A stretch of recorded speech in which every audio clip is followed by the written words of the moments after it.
destined to become. Welcome, and let's get started. Welcome, guys. Great to see everyone back again on another stream. We've got Mark Wilson saying hi from Florida. Hey, Mark, great to have you. And we've got Darren Grimm saying good day, Charlotte, North Carolina, USA. Let's go. Great to see you, Darren. If you guys are just tuning in, let me know in the comments where you're tuning in from. I'd love to know where you're from and welcome you to the stream. And Darren is saying he's ready to learn some more good stuff. Yeah, that's awesome, Darren. Today we're going to be focusing on how to create some instant guitar parts. And so I've got a couple of fun ideas for you that you can experiment with. And of course, we'll also dive deeper in our ongoing YouTube videos that we'll keep publishing. So yeah, I think let's hit it right out of the gate for you guys tuning in. Let me know where you're tuning in from. We've got Kenan saying good afternoon from J-Bay. He's a few doors down, monitoring everything. Kenan's our right-hand man, making sure everything is running smooth here. So be sure to give him some thanks and shout-outs in the chat as well. So we've got Nick saying, hey Nick, great to have you. Let us know where you're tuning in from. And if you guys have any specific questions as it relates to composing guitar parts or anything that we've covered on the channel or question that you might have, just go ahead and put Q followed by a colon in the chat and then followed by your question. Then I can scan through and I can see where the questions are and I can go ahead and answer those for you. We've got Billy also tuning in from Arkansas. Hey Billy, great to see you. Always great to see familiar names, and hopefully soon we can do some faces. We invite you guys on to come and say hi, and we can do some additional Q&A and coaching on these calls as well. That's what we do every Friday for our coaching members in our WGS Academy. Always a great time spending time with people, even if it's virtual. And we've got Kay saying hello from Hong Kong. And we've got Randall saying hello from Arizona. I've been to Scottsdale and Phoenix and Tempe. So yeah, Arizona is a super cool place. So I definitely had fun visiting those spots over there. We've got Emmanuel tuning in from the Philippines. Now that's one place I haven't been. Definitely wouldn't mind visiting at some point. And we've got Larry tuning in from a foggy Illinois. Yeah, you guys are in a deep winter right now, and we are sitting here with t-shirts in the southern tip of Africa. So what an interesting time to live in, that we can all connect virtually like this. Awesome, guys. Love seeing where everyone's tuning in from, so keep the comments coming. And like I said, if you have any specific questions, feel free to pop them in the comments box there. I will see them and then I can answer them. All right, on to today's business. So if you have a conversation with somebody, whether it's your wife, your kids, doesn't matter, whoever you're talking to, do you have what you're going to say pre-planned, word for word, or do you just show up in the moment and just have a conversation? Well, I guess most of us would agree you just show up and have the conversation on the spot. Of course, there are some conversations where you kind of plan out what you want to say beforehand, but it's very rare that you'll plan things out note for note, or word for word rather, when it comes to talking. Now, why should we then do that with guitar? And I think when you plan out stuff that's too note for note, too much focus in terms of like what you want to do and how you want to do it, then it comes across sounding a little bit contrived or a little bit planned out, and you kind of lose some of that immediacy and the, what you might call it, the authenticity of your playing. So that is what I want to focus on today, is I want to go ahead and show you guys what you can do as it relates to creating some guitar parts right on the spot. So we'll go ahead and show you guys some of that stuff. What I'm going to do is I'll quickly fire away a track here, and then I'll just jam some things on the spot. And specifically, I'm going to show you either chordal things, and number two is I'm going to show you some lead guitar things. So we'll go ahead and dive into that shortly. So Mark saying come and see us in Florida. Yeah, definitely love to do that. Next time I'm stateside, I'll definitely do some posts and see if we can do some meetups. Thanks so much, Nix. Appreciate that. And we've got Ruben tuning in from Hungary, and he says he's learned a lot from me. Well, it's only a pleasure and a privilege to help you guys out here. So I'm going to go ahead to my second angle, and then let's fire away with a track over here. And the whole thing is, how can we make up some parts on the spot? Let's go ahead and check that out.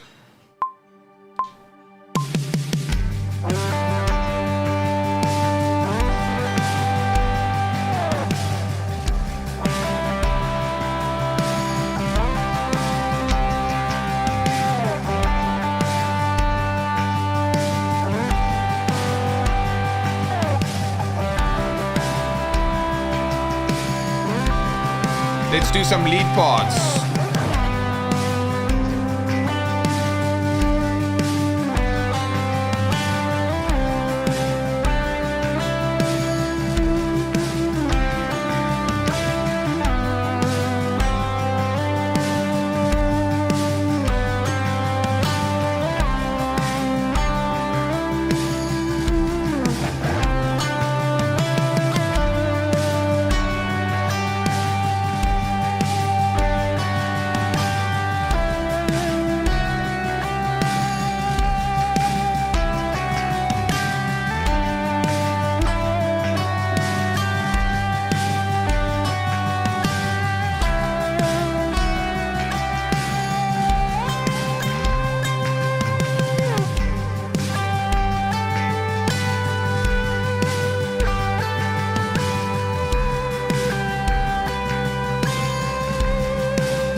Alright, so there you just saw a couple of parts that I made up on the spot there, and they don't require much. As you can see, it was very simple, and these are the parts that when you play them on a Sunday, it will definitely work well within a track. So I'm going to go ahead and break that down for you guys today, and if you have any particular questions, feel free to ask me. And then we'll definitely cover that. So thanks so much, Emmanuel. Glad you dig the tone there. And then Nick is asking, do I know Nigel Hendroff? I don't know him personally, but I know obviously he's the guitar player for Hillsong. Really awesome guitarist. And the thing about Nigel that I like is he plays lots of tasteful parts. And that's very important when it comes to what we play on Sundays and so forth. So let's go ahead and break down what I did there. And I'm guessing for most of you, you'd like for me to start with the lead guitar part, so which is what I'm going to go ahead and do right away. So this was a 2-chord progression. It only had 2 chords in it, so the chords were G and C. Now, it's important for me to know 2 things. I need to know what am I going to play. Those are my notes, right? I need to know what notes am I going to play. And then I kind of need to know how am I going to play those notes. And that is going to relate to the rhythm that I'm going to use, how I'm going to play it. And it's going to deal with phrasing. How am I going to phrase it? So it's the rhythm in which I play it. And it's in terms of like how am I going to phrase it. So for example, if I just, this example that I started with, which is 1 and 2 and 3 and 4 and 1 and 2 and 3 and 4. So that's my rhythm. 1 and 2 and 3 and 4 and 1 and 2 and 3 and 4. Very important for you to know what rhythm you are going to use. When I did the choral stuff, I did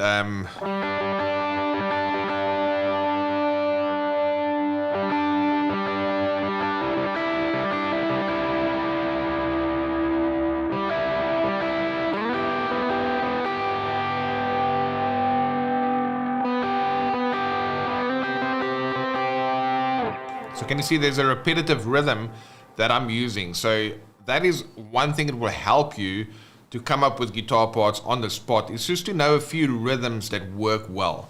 And I'll go ahead and demo a few more of those. The second thing is my phrasing before we get to the actual notes. So we first focus on how are we going to play the notes. So I did this where it was basically pick, slide, pick, pick, slide, pick, pick, slide, vibrato, pick, pick, slide, pick, pick, slide, pick, pick, slide, pick, pick, slide, pick, pick, slide, slide. So can you see when I play that, it sounds vocal. It sounds like someone would sing something, because if I pick all the notes,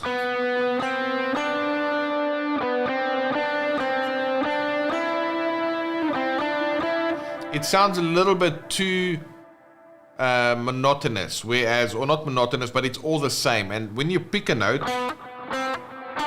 you have that attack that's happening, whereas if I swell, pick, slide, swell, pick, slide, swell, pick, slide, vibrato, swell, pick, hammer, slide, then I can get something that sounds a lot smoother and a lot more lyrical, right? So basically I'm pick, then I swell, I hammer, and I slide. That's another way.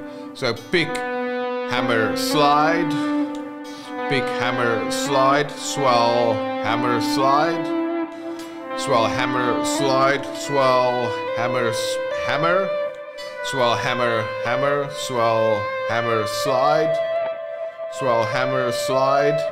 Do you see what I'm doing there? Is just using a combination of either hammering onto notes, sliding, or pull off. These are all different devices that you have when it comes to playing. So that's how I'm going to play my notes. I'm going to choose a rhythm that works well, and then I'm going to choose articulation techniques, which is, like I've just shown you, hammer-ons, slides, and pull-offs. So we've got Caster asking, what if my rhythm goes pretty good, but just on the feeling and I'm not really counting? Well, and he's also asking a follow-up there, do I then still need to count? Look, if you've got a good sense of rhythm, you don't need to count. But when it comes to, if you are able to count, it's going to give you a different perspective on what you are playing. Because then you know exactly where the notes fall. Let me give you another demo real quick on a different track. And what I'm going to do now is I'm going to play something that is a little bit more syncopated, which means it's going to be not a simple beat. It's going to focus on different parts within my bar where I'm accenting some of the weaker rhythms. Now what I'm going to do is I'll just quickly play this for you, and then just listen to the difference in terms of what I'm doing here. And then, because I'll show you where the counting then fits in with that. Let's listen to this. Intro, 2, 3, 4.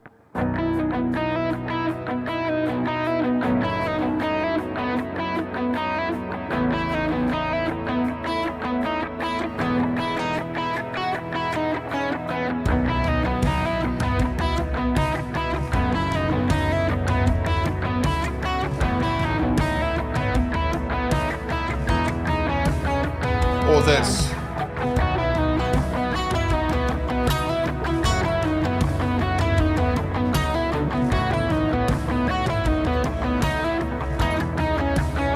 Or this.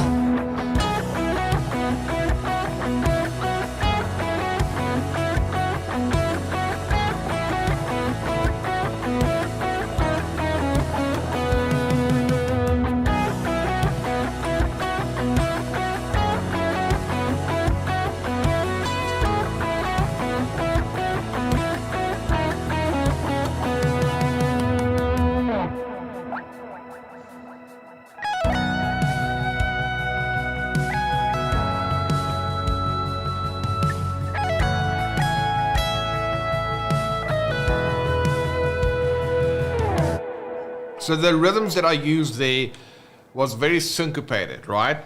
It wasn't very straightforward rhythms. A straightforward rhythm would have been a lot more simpler. But for those of you, if the rhythm comes naturally to you and you don't need to count, you totally don't need to count. But if you want to figure out what's happening with that rhythm, then it really helps to be able to see the rhythm and to count the rhythm. Because when you do that, your brain gets more information. It knows exactly where to place the music, it knows where to place the notes, and then it's almost like if you think about ourselves, we've got 5 senses, but let's just say for now, I can see and I can hear. So for most people, obviously there's the feel as well in terms of how you play, but let's just focus on hearing and sight. Most people can hear music, all right? But for some of them, because they can't see music or count music, it's removing the understanding a little bit. So it's definitely not essential. Many people are naturally gifted and then they don't need to count. So if you look at someone like Eric Clapton or whatever, he doesn't know a ton of theory or the modes and all this crazy theory stuff, but he can play super well and people like his playing. So does Eric Clapton need to go and learn theory? Probably not, right? Because he can get away with not knowing it. But for people like myself, where I wasn't born with a natural musical ability, I want to be able to consume or be able to take in the music in as many forms as possible. I want to be able to see the rhythm. I want to be able to count the rhythm. I want to be able to hear the rhythm. And then, of course, I want to work on my touch and my timing when it comes to how I'm going to be playing. So those are some of my thoughts as it relates to, do you need to count? Probably not, but if you want to have another way of getting that music just perceiving the music in an additional sense, then it's always good to be able to see it, to count it, and to hear it well. So hopefully that answers your question there, Caster. It's not essential, but for a lot of people, it's certainly helpful. And Nix is asking, do I use a Line 6 HX Stomp? I don't use an HX Stomp. I've got a Line 6 Helix, which I use sometimes, and I've got a Kemper Profiler next to me here, which I use more, just because I'm more used to it. So we have some Helix patches that we sell at our website, which is shop.worshipguitarskills.com if you want to get patches. We'll go ahead and link to that in the description after the stream. But yeah, so I don't use that, but Kenan, who's on our team as well, he also plays guitar, and Kenan has an HX Stomp in his setup, and he's actually going to be doing a video breaking down his pedal board and just showing how all of that stuff works. And I just see that I missed a message there, but it's all sounding good. All right, so there we go. And then Calvin is saying, God bless your church ministry, music ministry works. Thank you so much, Calvin. I much appreciate that. And then Caster is saying that question answered. I answered his question over there. So now we looked at how to play the notes, which is your rhythm that you're going to use, and it's going to be your articulation, whether it's a hammer-on or a pull-off.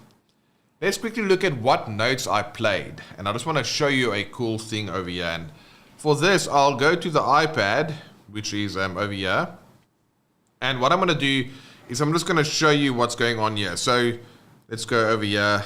It's not going to be the prettiest drawing today, but it should go ahead and work. So if we are now talking about G major, and I want to know, okay, great, what are 2 notes within G major that make up within my chord? So in this case, it's going to be B to D. So B to D, right? And then if I want to go and do the same for C major, then I can do C to E. Now, what does this mean? This just means that these are 2 chord tones, and maybe I'll go ahead and just change this. I'll go to make this a bit smaller and just zoom in here real quick. So if my iPad will play along, there we go. So this note here is B, and this note here is D. So those are 2 chord tones within my my chord there. And then if I go to C, I won't do this for all of them. It'll take a bit too much time to draw them all out, but that is C and E. All right, so if I just cycle between G and C, so this chord here will be a C major, and then this chord here will be a G major. So if I just cycle between these 2, then I can play that chord tone, which is a B, and then that chord tone, which is a D. And when I go to C, I can play that chord tone, which is a C, and that chord tone, which is an E. So let's go ahead and check that out real quick on that same track. Here's my B, up to the D, and then for C, C up to the E. Then I go back again, B to D, and then C to E. But it's a bit boring, so I can do this.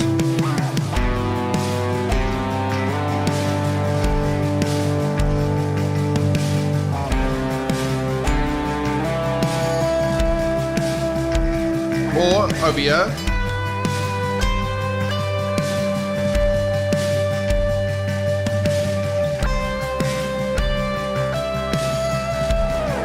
So that is basically the line that I played. So can you see what happened there? Instead of just focusing on B and D, I added what we call a passing tone. So I'm going to go ahead and let's add in that passing tone. And let's make that one red, because that's the note I added in. And then I also did this over here for C. I connected C and E with this passing tone there, which will be the note of that will be a D. So I'll just write that in real quick, and then you're going to see the structure that I've got there. C, D, and E. And then if I go to my other chord here, which was B, C, and D. Now, that's enough drawing for now. I'm going to show you how to now go and take that and just use it in your playing. Instead of just playing B and D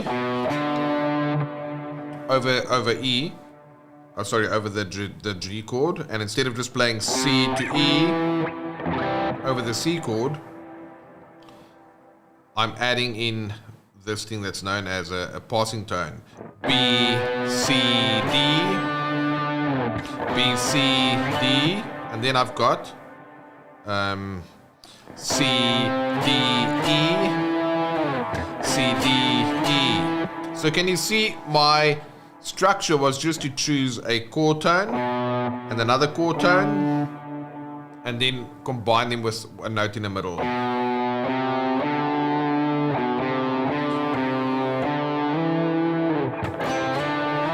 Or I can start on D. Now I'm not going to write this out, so let's go back to our second cam over there.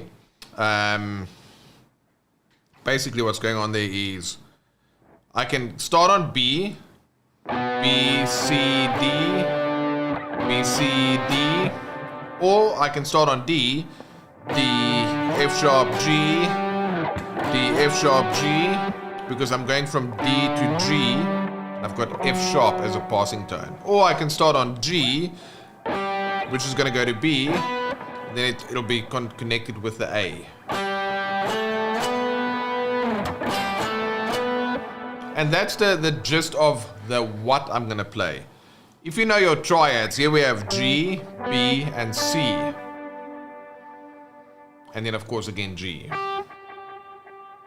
All I'm doing is I'm playing G, B, but instead of just playing G, B, or B, D, or D, G, that is going in between two chord tones. But if I just play that, it's going to be boring. Chord tone, or chord tone, or chord tone, chord tone. To make it more interesting, I've got a passing tone, which is the red tone that you saw when we went for this, right? So we're going to go back and just show you what that will be. G, A, B, G, A, B, or B, C, D, B, C, D, or D, F sharp, G, D, F sharp, G.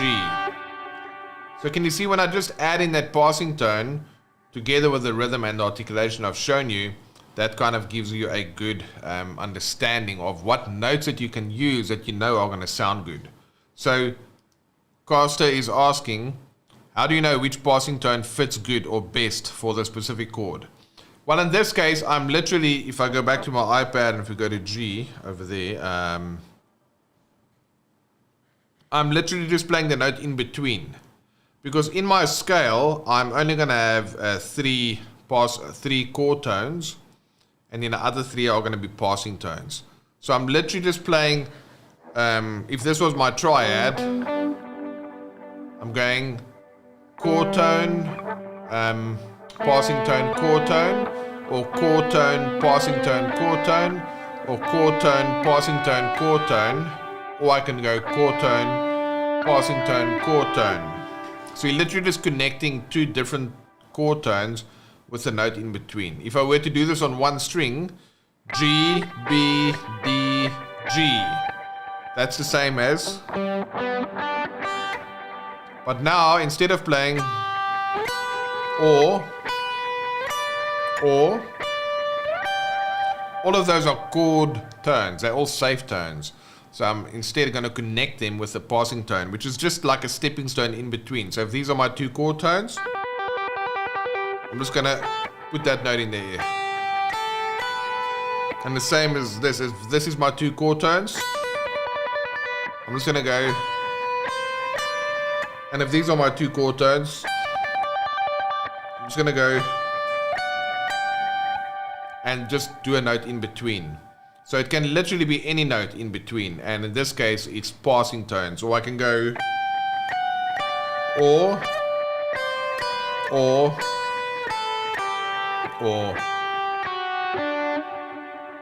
So what I'm going to do is I'll quickly show you guys how to do that just on one string. And the reason I'm doing this is so you can kind of see what I'm doing. We're going to have G major. And then I'm going to move between the first two chord tones with the second two chord tones, the third group of chord tones. But I'll also do it for C, which in this case is going to be G, C, E, G, G, B, C, C, D, E, E, F sharp, G. You must just make sure that those notes come from the chord, from the scale. So once you do that, you'll be fine. Let me go ahead and play that for you now.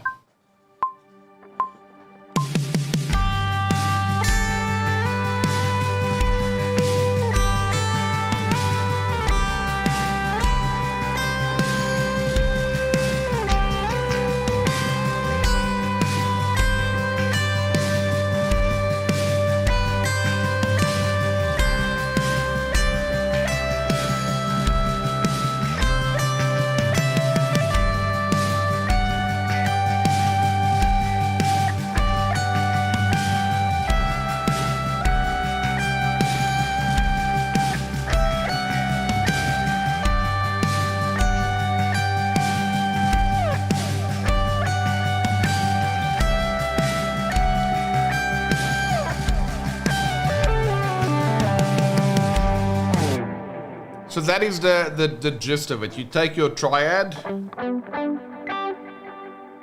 you take the two notes that are chord tones, and you put a note in between.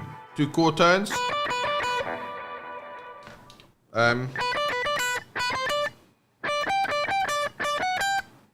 Or for C,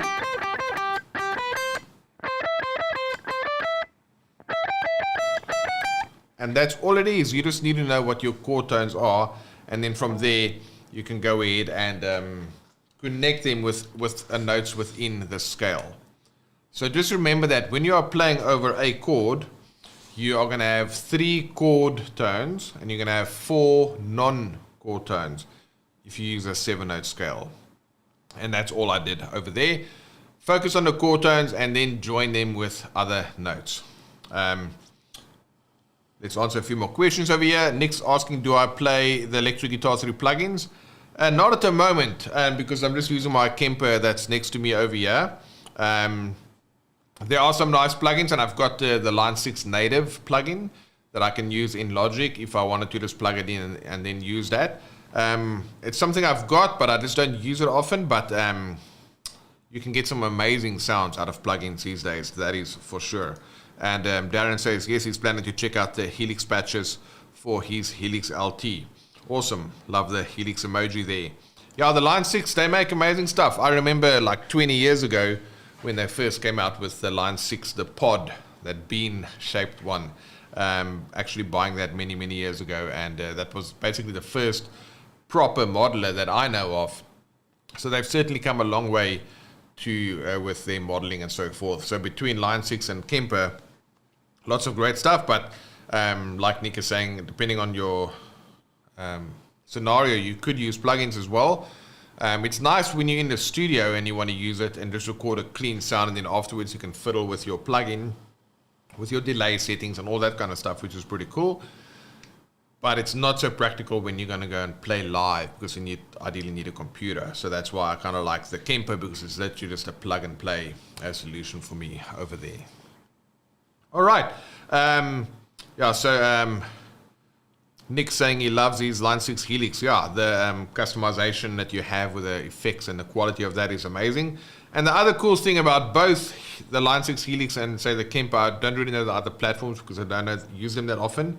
But how cool is it that they keep bringing out updates and you don't have to pay for the updates.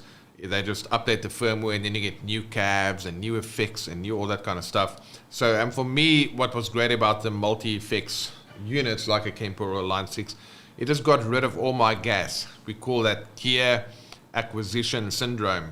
So I eventually sold all of my pedals. I still have my amps. You can see some of them in some of the shots here. But let's see, is it there as well? Yeah, there's my Fender and my Marshall. I've had both of these amps for over 20 years. But honestly, I can't remember when last I played them. So I probably need to plug and play a little bit at some point. But it just got rid of the gas for me, so I don't have to worry about, well, what about this amp and that pedal and this and that. And I'm kind of the approach that when you play on a Sunday, you want to get to the point where you don't think about what you're playing, you just play. And that to me is the same way when we talk to people. You don't want to think about the words that you use, you just want to talk and you just want to express yourself. That's the way that great conversation flows. So you want to kind of find a way to enter that state of flow. And if you think about a fish, I would imagine they don't think about the water. They just swim through the water. It's just they are surrounded with it. And the same, we are kind of similar with words. That's the way that we communicate. We don't really think about, what does this word mean or that word mean. When we are talking, we just use the words and we communicate. If you can get to that level and you're playing, obviously that requires a lot of thinking and a lot of practice and breaking down things so we can see, okay, great, what is the triad here? How can I connect stuff and all of that? Then through that process of breaking things down, you can eventually get to that phase where you don't really think about it and you literally just play. And Darren is saying, yeah, Gas, that's great. He agrees. He also sold all of his things to kind of simplify there. Awesome. So feel free to pop any more questions in the comments box here. Yesterday we filmed some new YouTube videos, and we are going to be focusing more on articulation and also syncopated rhythms and those kind of things. And I want to demo a few of that for you in a little bit more detail. But let's just quickly go ahead, and I'm just going to write this down for me. I've got a progression here, which is B, F sharp minor, A, and then E. So a Revelation song, if you know that song, that's the progression there, which is a 5-2-4-1 chord progression. Now I'm going to take that same idea from earlier where I have chord tone to chord tone, and then I'm going to connect them with a passing tone. I'm going to play this over this progression. I've not thought about what I'm going to play, so I'm just going to quickly map out my my environment here. So my first chord is a B. So I can play B to D sharp, which is my two chord tones.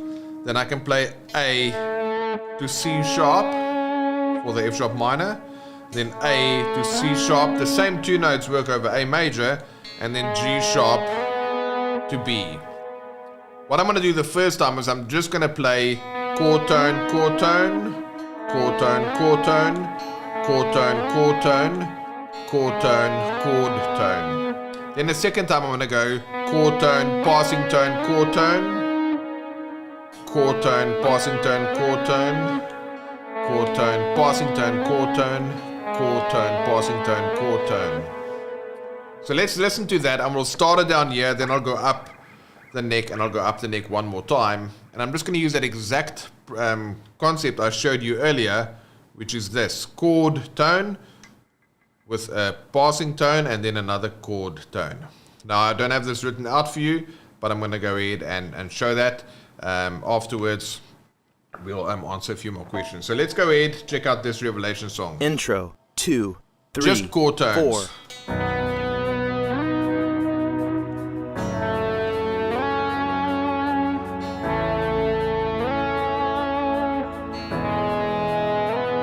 Passing tones.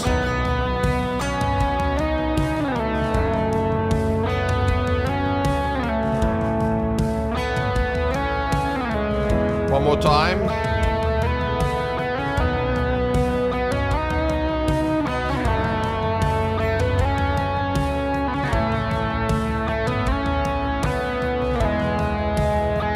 Move it up.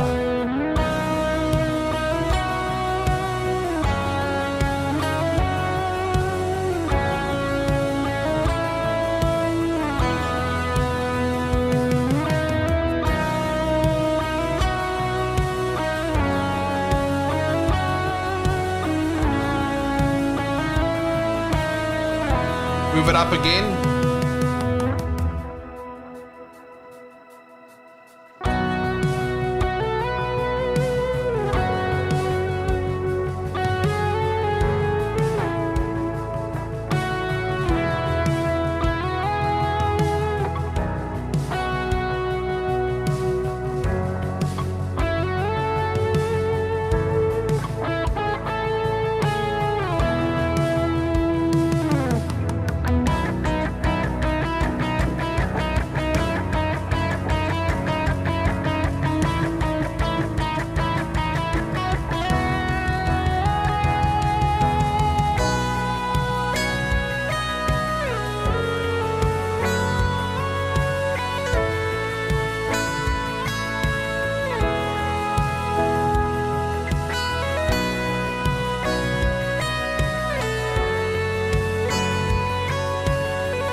Alright, so I had a little mistake sneak in there, but I'm just showing you the concept that I'm using the same idea of chord tones with a passing tone in between. So that's a really handy trick that you can go ahead and use in your playing. And remember that when it comes to the rhythm, a lot of times when I listen to a track, I listen to what the drums are doing, and then I borrow some of those rhythmic devices in order to make up some good sounding rhythms over there. And then when it comes to the actual notes, don't just play note, note, note, note, and pick all the notes. Remember that you can go ahead and say, in this case, pick, hammer, slide, pick, hammer, slide, pick, hammer, slide, pick, hammer, slide. So let's go to the close up there. Pick, hammer, slide, pick.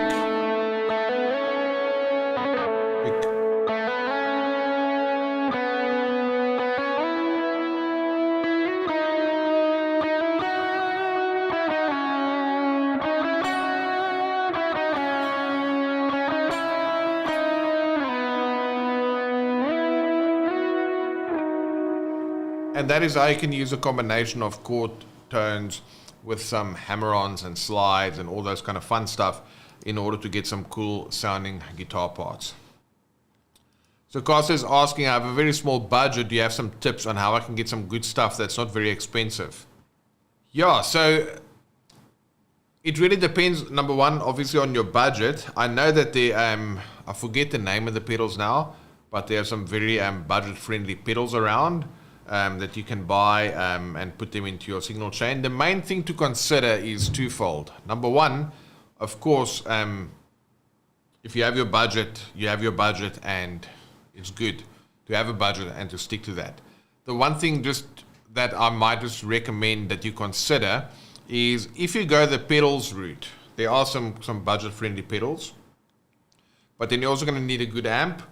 And if you have pedals and an amp, you're also going to need a pedal board to put them in, and you're going to need patch cables, and over time you're going to have to get some additional things. And sometimes when you take the price of pedals, a pedal board case to put them in, all the cables, a good valve amp ideally, these things are going to add up over time. So sometimes we have a saying in South Africa, goedkoop is duurkoop, and it basically means that if you go for budget things, you're going to have to purchase more often to improve it, and at the end of the day you might spend up more money than what you spent right out of the gate. So that is a consideration. If the budget constraints is definitely not flexible in that regard, and if you can't get someone maybe from your congregation or someone to help you, maybe invest in some better gear, then obviously in that case, considering second-hand purchases, are there second-hand units like a Helix or a Helix LT or an HX Stomp? Are there second-hand units available where you don't have to buy pedals and amps and all those things separately? That's another way to consider budget constraints. And then finally, you can just go less is more and keep it simple, and just don't try and get, you don't need 20 pedals. You just get the basics: core, compression, drive, delay, and reverb together with a nice amp, and you should be able to get a fairly good setup there. And then a final thing I'll mention, which unfortunately is not an easy solution, but the more you practice, the more you can improve your technique, the more you learn about what notes to play and how to play them, like we looked at today. Those things in turn really affect your tone in a big way. So because then you're going to play with more conviction, and when you play with more conviction, you end up sounding a lot better than what you would do if you don't have those elements. All right, so that's about it for today. If there's any more questions, I'll stick around for a few more, and then I'll just do a little bit of a jam. I played some of these things earlier. I'll do it again one more time just to show you what you can do with repetition. Now, I mentioned before that you can do these passing tones.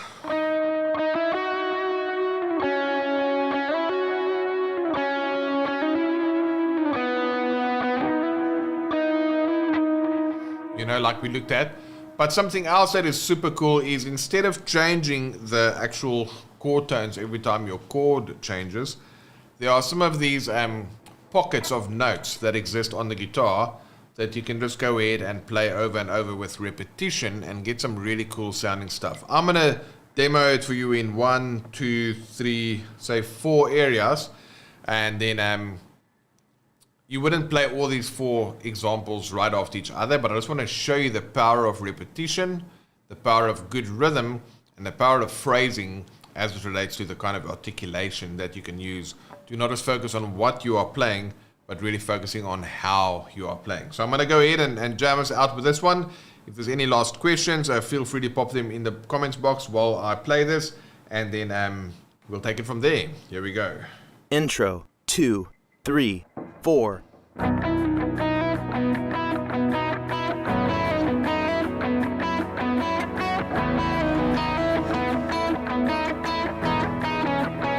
Same few notes.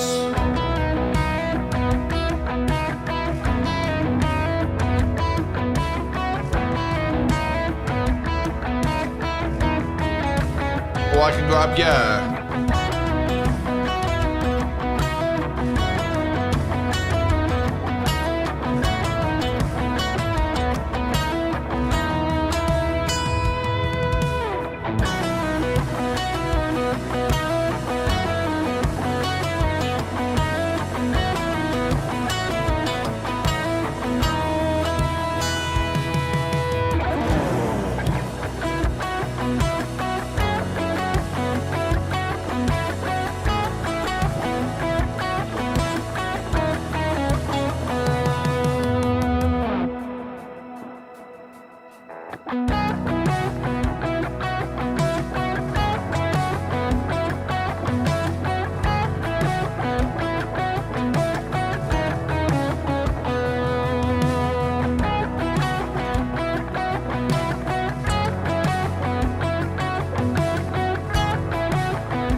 So all I did there is I had these pockets of notes that I repeated over and over. And also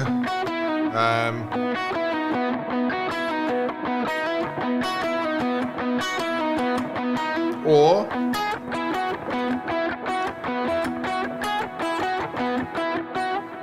and then my last one was 6 notes.